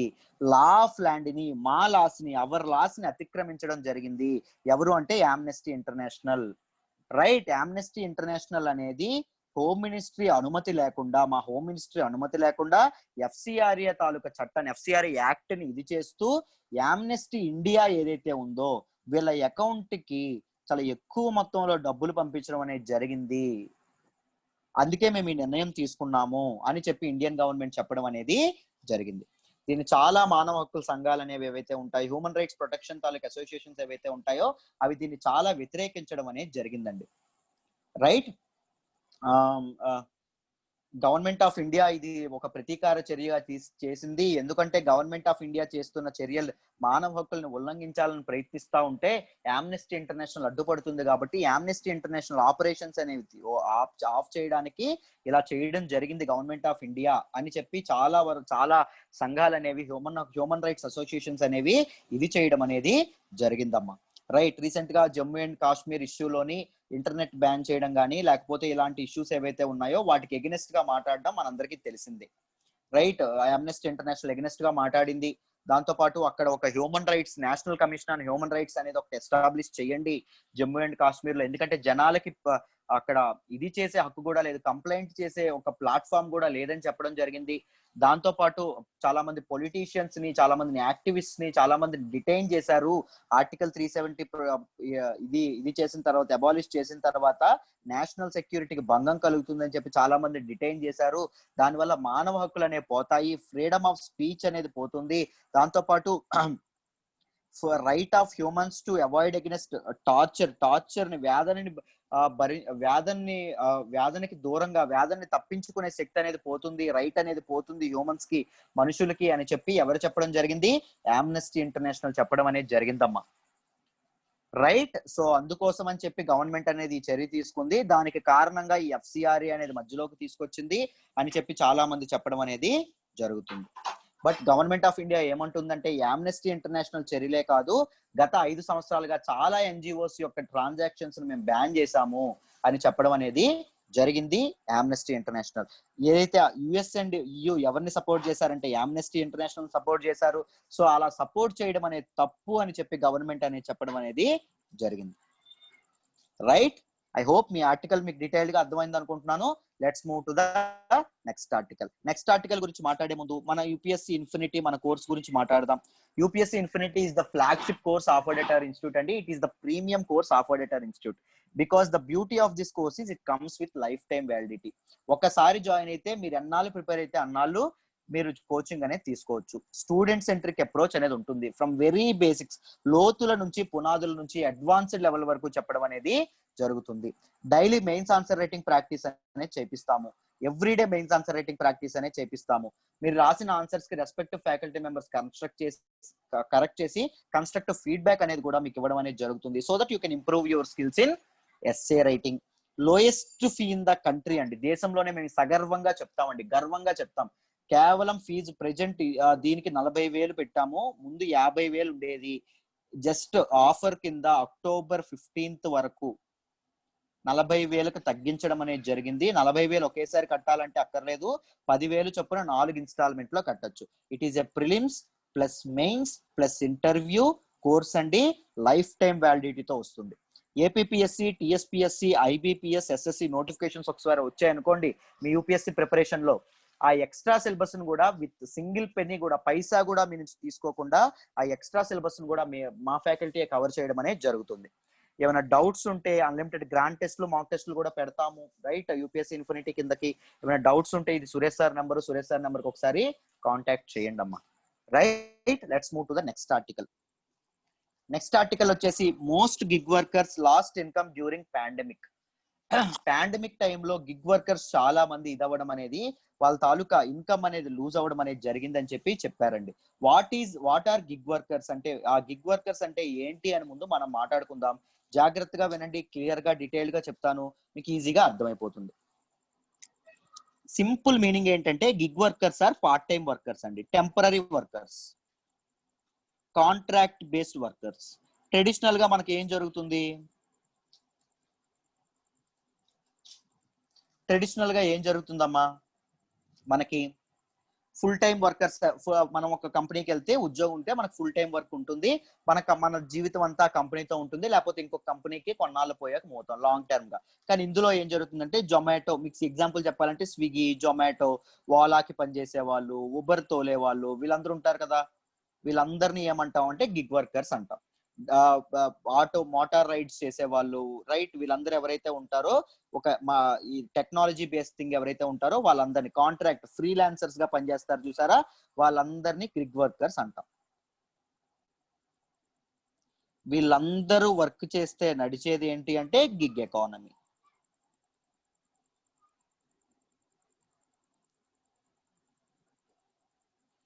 గిగ్ ఎకానమీ అనేది ఇదవ్వడం అనేది జరిగింది. గిగ్ ఎకానమీ అంటే it is a free market system in which temporary positions are common. Temporary gig ఎకానమీలో ఉన్నటువంటి ఏంటి? Temporary positions. ఇప్పుడు స్విగ్గీ డెలివరీ బాయ్స్ ఉన్నారనుకోండి, వాళ్ళకి ఇష్టం వచ్చినప్పుడు మానేయొచ్చు, మళ్ళీ ఇష్టం వచ్చినప్పుడు జాయిన్ అవ్వచ్చు.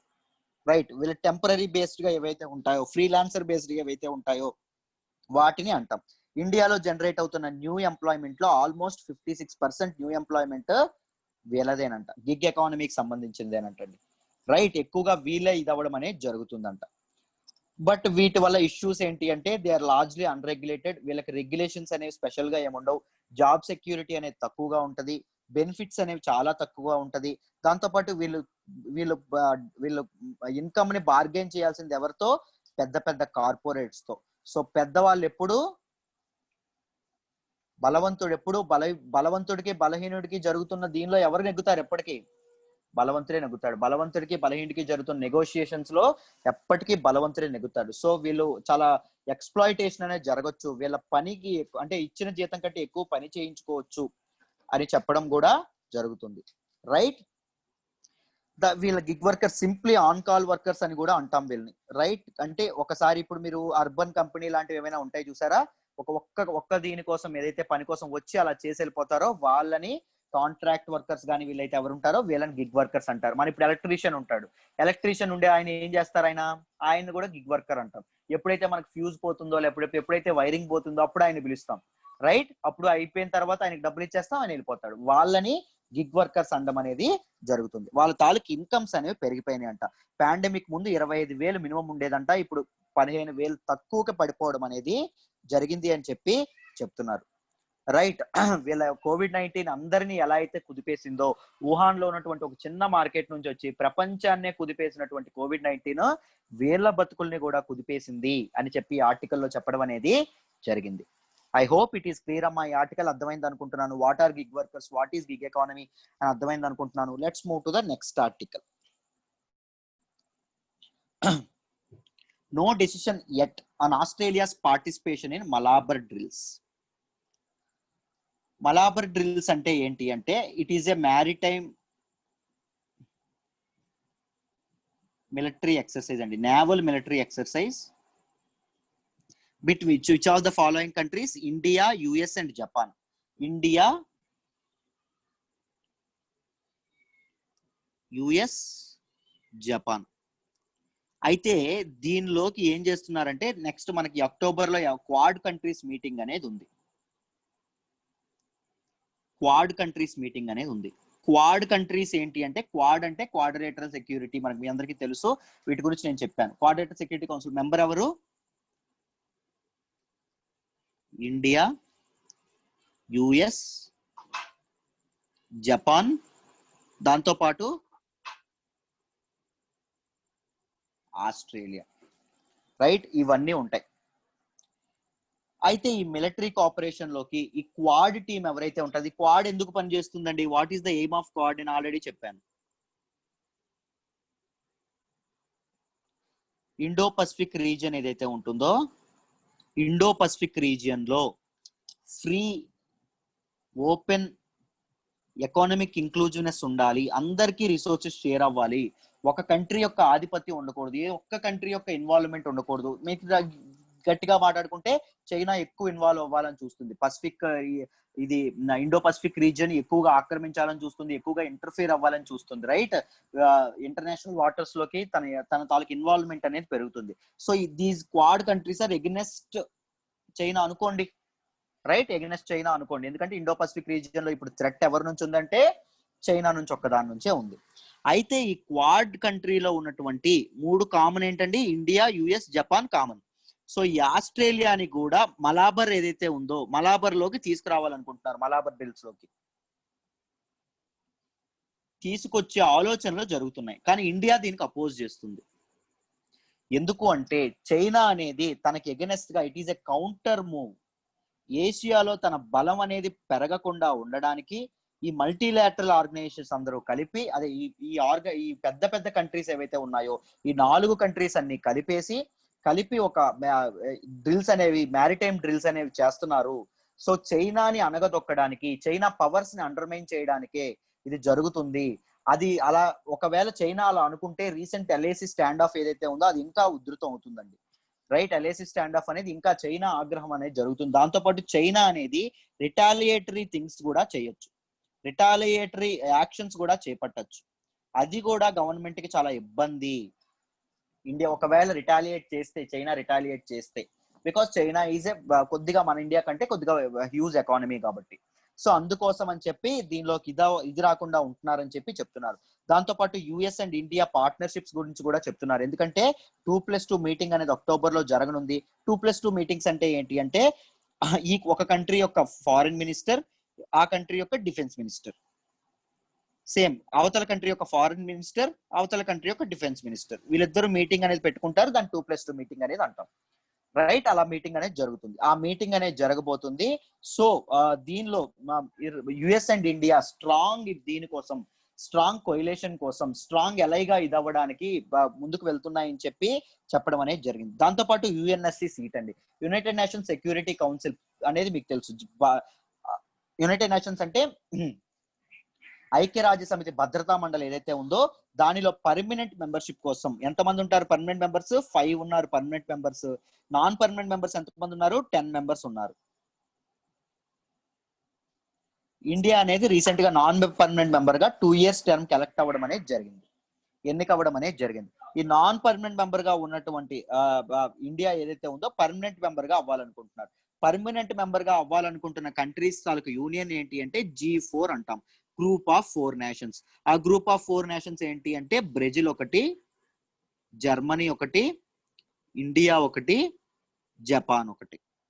రైట్, ఈ పర్మనెంట్ యుఎన్ఎస్సి లో పర్మనెంట్ సీట్ అనేది కోసం ఇండియా అనేది ట్రై చేస్తుంది. దానికి యుఎస్ అనేది సపోర్ట్ గా ఉంది.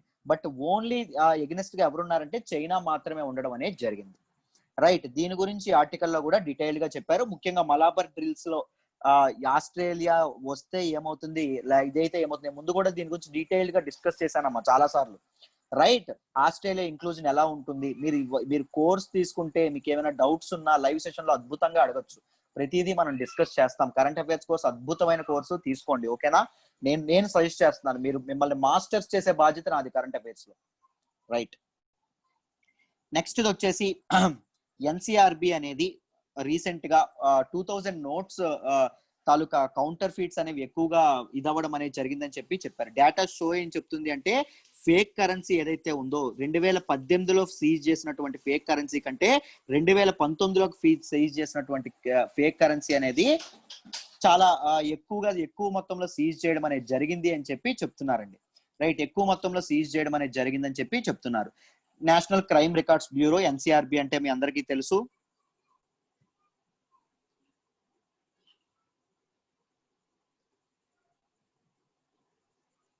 ఇది ఏం చేస్తుంది అంటే ఒక దేశంలో జరిగే నేరాలు ఏవైతే ఉంటాయో క్రైమ్ అండ్ క్రిమినల్స్ గురించి ఇన్ఫర్మేషన్ మొత్తాన్ని ఒక బ్యాంక్ లాగా దాస్తుంది, ఒక రిజిస్టర్ లాగా దాస్తుంది, ఒక ఫోల్డర్ లాగా దాస్తుంది. దాస్తే అది ఎవరికి ఉపయోగపడుతుంది సార్? ఇన్వెస్టిగేటర్స్ ఉపయోగపడడం అనేది జరుగుతుంది.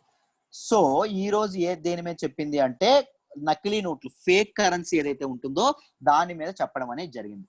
ఏం చెప్పింది అంటే 2018లో పట్టుబడిన నోట్ల కంటే 2019లో పట్టుబడిన నోట్లు, సీజ్ అయిన నోట్లు ఎక్కువ అని చెప్పింది. సో ఇది గుడ్ థింగా కాదా? Good thing. రైట్, అయితే చూడండి, మనకి November 8, 2016లో డిమానిటైజేషన్ అనేది చేశారు. డిమానిటైజేషన్ అనేది ఏ ఆశయంతో చేశారు? ఎకానమీలో సర్క్యులేషన్ లో ఉన్నటువంటి ఫేక్ కరెన్సీ మొత్తాన్ని ఇదవ్వడానికి, పారద్రోలడానికి చేయడం అనేది జరిగింది. రైట్, బట్ ఫేక్ కరెన్సీస్ అనేవి ఇంకా రన్ అవుతూనే ఉండడం అనేది జరిగిందండి. రైట్, ఫేక్ ఇండియన్ కరెన్సీ మొత్తం 25.39 crores అంట ఏకంగా 2019లో సీజ్ చేయడం అనేది జరిగిందంట. ఇంత సీజ్ చేస్తే ఇంక ఎన్ని ఉన్నాయో చూసుకోండి. 2019లో సీజ్ చేయకుండా ఉంటుంది, ఇంకెంత ఉందో చూసుకోండి. బట్ గవర్నమెంట్ అనేది చాలా ఇదవ్వడం అనేది జరుగుతుంది. Government 2000 rupees note very secure, దాంతో పాటు దొంగ నోట్లు, ఫేక్ నోట్స్ అనేవి ఇదవ్వకుండా ఉండడానికి చాలా హెల్ప్ చేస్తుందని చెప్పడం జరిగింది. సో 2000 నోట్స్ అనేవి ఎక్కువగా పట్టుబడడం అనేవి జరుగుతున్నాయండి. రైట్, ఫేక్ నోట్స్ వల్ల నష్టం ఏంటి సార్? ఫేక్ నోట్స్ చాలా మనీ అయితే ఇదేంటి? సింపుల్ చెప్పండి, ఏమవుతుంది? ఒకటి, రియల్ మనీ యొక్క వాల్యూ పోతుంది. రియల్ మనీ యొక్క వాల్యూ పోతుంది. ఎలా పోతుంది సార్? ఒక కోకో కోలా కంపెనీ ఉందనుకోండి. కోకో కోలా నేను ప్రతిరోజు కొంటున్నాను. సేమ్ అదే కంపెనీ నేమ్ తో, సేమ్ అదే డిజైన్ తో ఇంకొకటి ఎవడైనా స్టార్ట్ చేశాడు అనుకోండి, ఇంకోటి ఎవడైనా అమ్ముతున్నాడు అనుకోండి. అప్పుడు ఏం జరుగుతుంది? కోకో కోలా యొక్క వాల్యూ పోతుందా లేదా? అలాగే ఫేక్ కరెన్సీ సేమ్ అలా చేయడం వల్ల రియల్ మనీ యొక్క వాల్యూ అనేది పడిపోతుంది. రైట్, అసలైన మనీ యొక్క వాల్యూ అనేది పడిపోతుంది. నెక్స్ట్, ఇంక్రీజ్ ఇన్ ప్రైసెస్ అనేవి ఇంక్రీజ్ అవుతాయి. ఎందుకు? ఫేక్ కరెన్సీ చలామణిలో ఉండడం వల్ల మార్కెట్ ఎకానమీలో డబ్బులు అనేవి ఎక్కువగా ఉంటాయి. ఎకానమీలో డబ్బులు ఎక్కువ సర్క్యులేట్ అవుతా ఉంటాయి, జనాల చేతిలో ఎక్కువ డబ్బులు ఉంటాయి. అప్పుడు ఏమవుతుంది? జనాల చేతిలో ఎక్కువ డబ్బులు ఉన్నాయి అనుకోండి, అప్పుడు ఏమవుతుంది, ప్రైసెస్ అనేవి పెరుగుతాయి. ఎందుకు పెరుగుతాయి సార్? ఇద్దరు ఉన్నారు అనుకోండి, ఒకే ఫిష్ ఉందనుకోండి, వీడి దగ్గర 2000 ఉన్నాయి, వీడి దగ్గర 3000 ఉన్నాయి. ఈ ఫిష్ చెప్పేవాడు 1000 రూపాయలు చెప్పాడు. వీళ్ళు తప్పకుండా ఆ ఫిష్ కొనాలి అన్నారు అనుకోండి, తప్పకుండా కొనుక్కోవాలనుకోండి ఆ ఫిష్ ని. వీడేం చేస్తాడు, ఫిష్ అమ్మేవాడు ఆ 1000 ఏం చేస్తాడు, 2000 చేస్తాడు. 2000 చేసినా ఇద్దరి దగ్గర 2000 ఉన్నాయి కాబట్టి 2000 సరే అంటారు. రైట్, 3000 చేస్తాడు. ఎందుకు? జనాల చేతిలో డబ్బులు ఉన్నాయి. మీకు అర్థమవుతుందా? జనాల చేతిలో డబ్బులు ఉన్నాయి కాబట్టి జనాలు డిమాండ్ అనేది చేస్తారు. డిమాండ్ అనేది పెరుగుతుంది, వస్తువుకి డిమాండ్ అనేది పెరుగుతుంది. ఇక్కడ ఫిష్ కి ఏం పెరిగింది? డిమాండ్ పెరిగింది. జనాల చేతిలో డబ్బులే లేవనుకో, ఇద్దరు 1000 రూపాయలే ఉన్నాయనుకోండి, డిమాండ్ ఉంటుందా? ఉండదు. రైట్, డిమాండ్ అనేది ఉండడం వల్ల ప్రైస్లు అనేవి పెరుగుతాయి. ప్రైస్లు అనేవి పెరిగితే ఏం పెరుగుతుంది? ఇన్ఫ్లేషన్ అనేది పెరుగుతుంది. ద్రవ్యోల్బణం అంటాం. ఇన్ఫ్లేషన్ పెరగడానికి కారణం అవుతుంది. దాంతోపాటు ఎకానమీ మొత్తం కొలాప్స్ అయిపోవడం అనేది జరుగుతుంది. కొలాప్స్ ఆఫ్ ఎకానమీ అనేది దానికి కారణం అవ్వడం అనేది జరుగుతుంది. ఎకానమీ అనేది కొలాప్స్ అయిపోతే సోషల్ అన్రెస్ట్, సామాజికంగా కూడా సాంఘిక పరిస్థితులు కూడా మారిపోతాయి. రైట్, సాంఘిక సోషల్ అన్రెస్ట్ అనేది రాజ్యం ఏలడం అనేది జరుగుతుంది. రైట్, ఫేక్ నోట్స్ అందుకే కౌంటర్ చేయడం అనేది వెరీ ఇంపార్టెంట్ థింగ్ అండి. రైట్, దాని ప్రకారంగా ఆర్బీఐ ఏదైతే ఉందో దాని ప్రకారంగా చర్యలు తీసుకోవడం అనేది జరుగుతుంది. దాంతో పాటు క్రైమ్ ఆర్గనైజేషన్స్ ఏవైతే ఉన్నాయో, క్రైమ్ ఆర్గనైజేషన్స్ కూడా చాలా ఇవి జరగడం అనేది జరుగుతుంది. ఎక్కువగా ఎక్కడ ఫేక్ నోట్స్ ఇదవ్వడం అని చెప్పారు అంటే కర్ణాటక, గుజరాత్ అండ్ వెస్ట్ బెంగాల్లో ఉండడం అనేది చెప్పారండి. ఎక్కువగా కర్ణాటక, గుజరాత్ అండ్ వెస్ట్ బెంగాల్లో ఇదవ్వడం అనేది అయింది అని చెప్పడం అనేది జరిగింది. రైట్, ఐ హోప్ ఈ ఆర్టికల్ మీకు డీటెయిల్డ్ గా అర్థమైంది అనుకుంటున్నాను. 100 రూపీస్ నోట్స్ గురించి కూడా డేటాని రీడ్ చేస్తాను. నేను ఎప్పుడైనా ఆర్టికల్స్ చెప్పేటప్పుడు నేను మీకు కంప్లీట్ గా ఫస్ట్ ఆర్టికల్ నా అనాలిసిస్ వినే ముందు ఒక్కసారి ఒక రీడ్ ఇవ్వండి. ఆర్టికల్స్ అన్ని, ఇంపార్టెంట్ ఆర్టికల్స్ అన్ని ఒక్కసారి చదవండి చాలు. నా అనాలిసిస్ అయిపోయిన తర్వాత నోట్స్ రాసుకుంటూ ఇంకొకసారి చదవండి చాలు. మీకు కంప్లీట్ ఫుల్ డీటెయిల్డ్ గా అర్థమైపోతాయి ఏవైనా. ఓకేనా? ఐ హోప్ కంప్లీట్ గా ఎవ్రీథింగ్ అండర్ ద సన్ చెప్పానని అనుకుంటున్నాను. రైట్, ఆర్టికల్స్ గురించి హిందూ అనాలిసిస్ మీకు చాలా బాగా నచ్చుతున్నందుకు నాకు హ్యాపీగా ఉంది. లైక్ చేయండి, కామెంట్ చేయండి, మా ఛానల్ సబ్స్క్రైబ్ చేసుకోండి. ఈ హిందూ అనాలిసిస్ 10 మందికి ఉపయోగపడుతుందంటే షేర్ చేయండి. Right, thank you so much అండి. Good night, have a nice day.